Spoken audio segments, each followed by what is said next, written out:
Hello folks, Bill O'Leary here coming to you in this video, and what I'm going to talk about here is what's called an estate planning checklist. So when you go about your estate planning, a checklist for some things to consider and to pull together.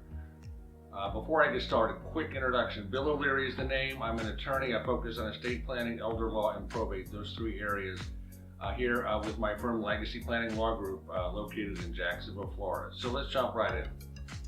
The first thing that you would want to sort of gather is an asset list. So before you start thinking about, beneficiaries, heirs, an asset list. And the clients I work with, a lot of times it's sort of an eye-opening exercise. Oh, I've got to sort of gather and marshal the assets. I didn't realize I had this or that or whatnot. So get a list of the assets, real estate, financial accounts, vehicles, that sort of thing. Put together an asset list. Next, as part of the estate planning checklist, think of the beneficiaries, your heirs, who you want to receive what you have. And there are basically two types.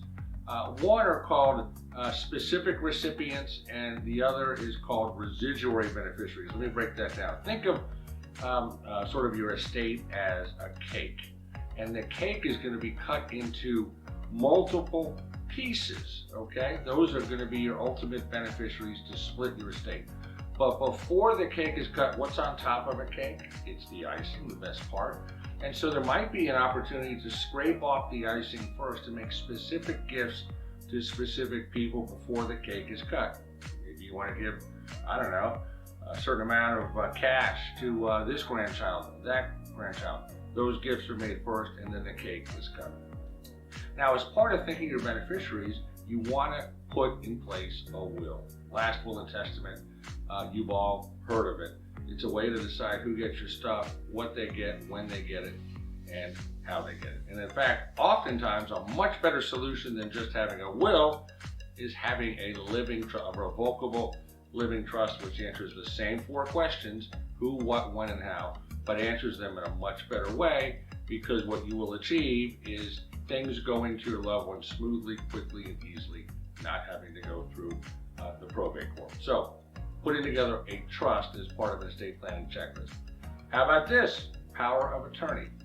So, ask yourself, who's going to help you manage your affairs if you can't handle them yourself anymore? So, for help with financial matters, what's called a power of attorney, financial power of attorney, also referred to as a durable power of attorney. So you ensure someone is able to help you make financial decisions for you if you can't engage in financial transactions and the like. And then for healthcare, what we use in Florida is most typically what's called a healthcare surrogate designation. You name a healthcare surrogate, a decision maker for medical decisions. Other states call it a healthcare proxy, but in Florida we typically use a healthcare. It's the same thing, different terminology. Also, another item on the checklist, a HIPAA authorization. Perhaps you've heard of HIPAA. It's that medical privacy law. Every time you go to the doctor, you've got to sign a HIPAA privacy statement. Well, you can list people that you're saying to the medical community, hey, I want these people to have access to my medical records. Hey, doctor, I want you and allow you to talk to this person about my medical condition. So it's a HIPAA authorization, an item on the checklist. Living will, maybe you've heard of that, which by the way has nothing to do with the will I just mentioned that deals with your assets, your property, and so forth. It is the end of life set of wishes for what kind of medical care or treatment you want if you're close to death, or that you don't want, maybe if you want withheld.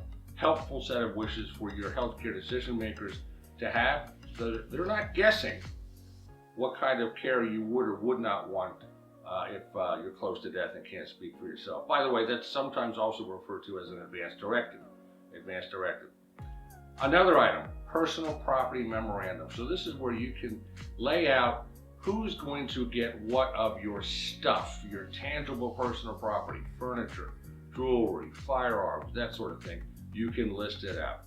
A couple more items on the checklist I want to talk about. Number one, what we refer to here in my office, memorial instructions. So it's a fairly detailed legal document, 11 or 12 pages or so, that you can personalize to yourself, including personal information.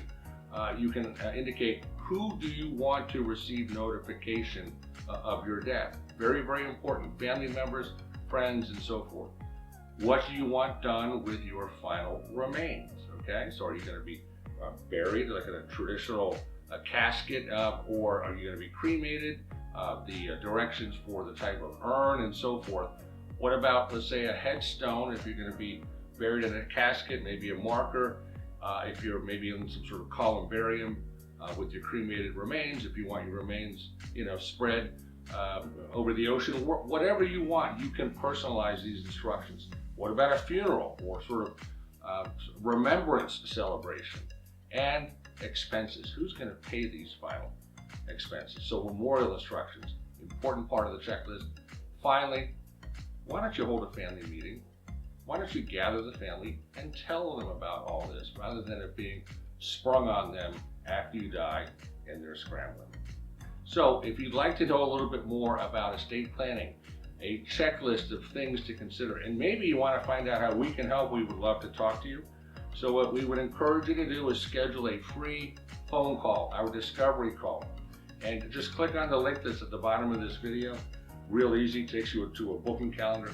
Pick the day and time that works for you. We'll jump on the call. And by the way, if you have enjoyed this video, we'd ask that you like it. And do subscribe to our YouTube channel. We're putting more and more content up all the time. So, Bill O'Leary signing off. Go make it a great day and a better world.